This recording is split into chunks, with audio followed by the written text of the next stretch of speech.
All right, so consider this sort of like a part 2 to my how to buy a truck video. And I think there are a lot of videos on YouTube that I think kind of help you with the nuances of the finance process and just doing your research. So if you do end up following the process that I sort of discussed in my first one, if your cheapest vehicle ends up being out of state, then you, like me, may have a bit of anxiety about making a substantial purchase out of state. So there's 2 things that I really recommend that you do, and one of them I did, and the other one I sort of half did, and that ended up sort of biting me in the ass later. Number 1, all finance people I have ever talked to at a dealership, every time, do not have my interests at heart, obviously. So obvious statement of the day award out of the way. They will not have your best interests at heart either, and I would encourage you to contact like your local bank if you're happy with them. If you have a credit union, we switched to one a couple years ago and I've been super happy. And I think their rates have historically been significantly lower than what you see at a bank. And that's a conversation for a video from somebody who's far smarter than I am. So I went through the process of getting pre-approved through my dealership because I bought this truck literally over the phone, or I ordered it over the phone. And these people had never talked to me before. I put $1,000 down on the custom order, which was like, they said not refundable, but was intended for the custom order of the truck. I had the price in writing, I wasn't going anywhere else, and that really didn't bother me. So I went through the pre-approval process, which was fine, because they needed that as like some sort of, basically like showing that I was serious and was actually going to be able to buy the truck.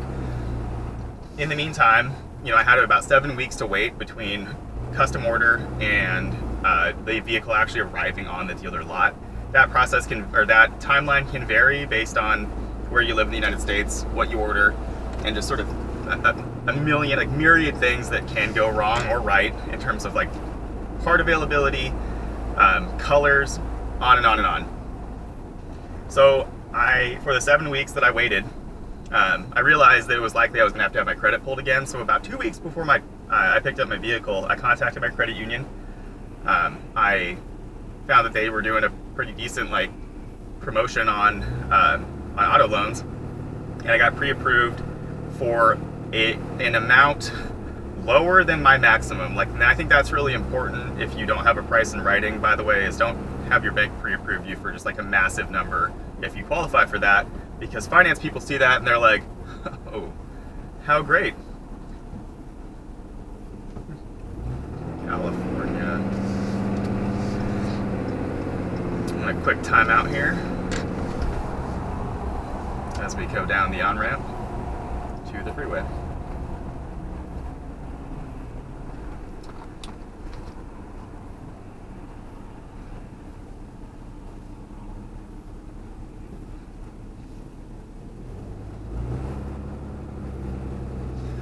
All right, the reason why I think it's really important to have your financing in order when you walk into a dealership is because, and this is something I think a lot of people do not know,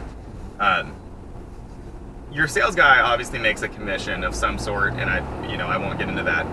The person who's doing the finance part of it, who's dealing with like extended warranties and like oil change packages or paint treatment or like whatever it is, like all of the little things that you can add on to your vehicle, the guy or girl who's handling those things makes their money on selling those things to you.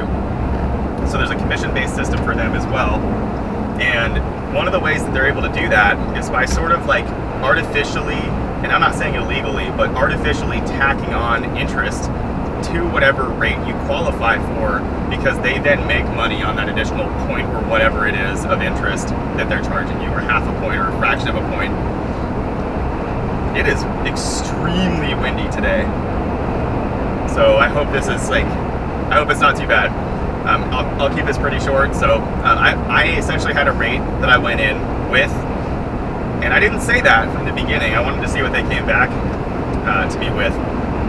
I told them who I wanted to go through, and I knew what their rate, their availability was for their rate, like through my credit union. It's part of the Cuddle Network, Credit Union Direct Lending or something like that. which is a great acronym for a place that is not warm at all, which is a car dealership. So again, took this piece of paper in, had it in my back pocket, and told him who I wanted to go through. He came back to me with a price that was 0.3% higher as far as an APR than what I had been pre-approved for through that exact credit union. I said that's not the number that I was told, and he's like, I don't know, they go up, they fluctuate, blah blah blah blah blah. Again, like, trust nobody. And if you are one of those people who is a finance person, I'm not calling you a liar, but I think that you also understand that people have sort of created this negative reputation for that line of work, and here we find ourselves. So I finally presented what I had from the credit union, like the documentation showing that I qualified for like X dollar amount and then X interest rate. And again, I don't want to say anything because who knows when you'll be watching this video and like maybe that's a horrible interest rate or like something that's unattainable, like for like whatever timing you find yourself in. So I ended up going with that. So he made zero money on my loan. And again, he wasn't the person who'd like order the truck for me and like talk with me every week about where it was and just been like a serious, like a great guy about it. And that guy was my sales guy, Jason Sperber at Lithia Spokane, in case you were curious. So I didn't really feel bad about it, about this finance guy not making any money. I talked to you for like one day, sorry bro.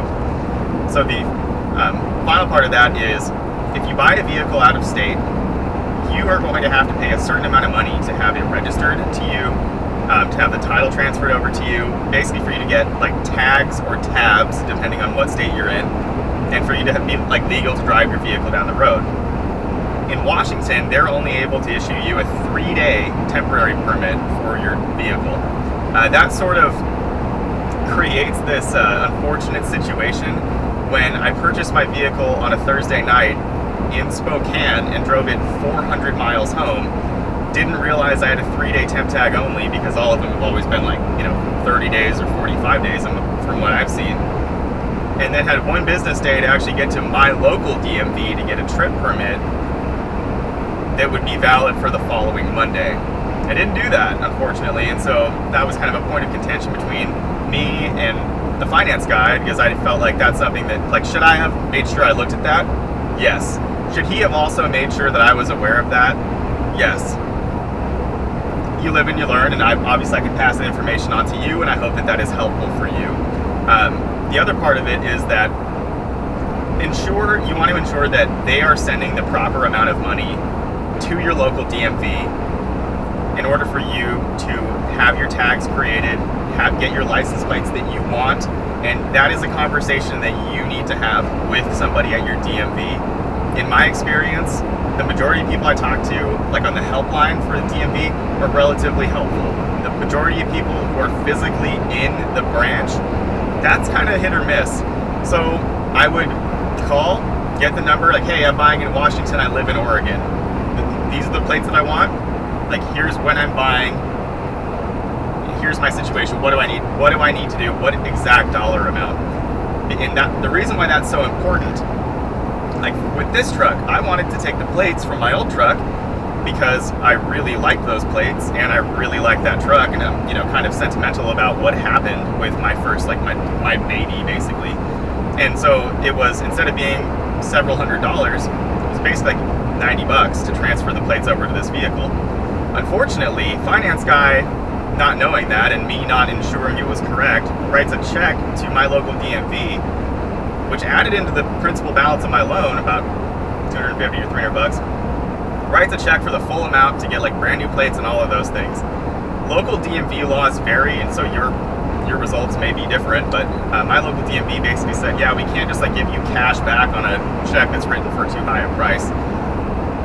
So I'm going through the process currently of dealing with the DMV, like getting my plates on and then contacting the dealership to have them rewrite the difference of that check to me personally, since it is money that's in my loan. That's a conversation I had with the title clerk, and again, Lithia Spokane title clerk has been fantastic. My only complaint about my experience with that dealership would be because of my experience with the finance guy, who I think got a little bit upset that he didn't make any money on the sale of this truck. I didn't buy an extended warranty, and again, that's up to you on whether or not you do. And if you have questions about why I didn't, I'm happy to answer those. I didn't buy an oil change package. Again, if you have questions about that, I'll be happy to answer those in another video. And I didn't buy any kind of like paint treatment or anything like that. So it's like I just bought the truck. He made zero money, and I don't think he felt really compelled in that situation to like make sure I had all my information. Because again, he's looking out for number one for him, which is him. So those are the two things I would really encourage you to make sure you have those things written down. Make sure you talk to maybe a couple different people and ensure that you're getting the same answer. And I think that really will like kind of give you a lot more confidence going in and a lot less anxiety about, you know, like basically what I had was a brand new vehicle that wasn't legal to drive on the road the following Monday. So it's like I drove to the branch, I didn't get stopped, and I would hope that a police officer would sort of understand that, but there's no guarantee they would. And I got my trip permit, and it was fine, but that's not something that I would want to go through again. It's certainly not something that I want like anybody else to have to go through. So I hope that's been of some help, and if you have any additional questions, please leave them in the comment section. I appreciate you watching, and especially if you're still watching at this point, thank you. Take care.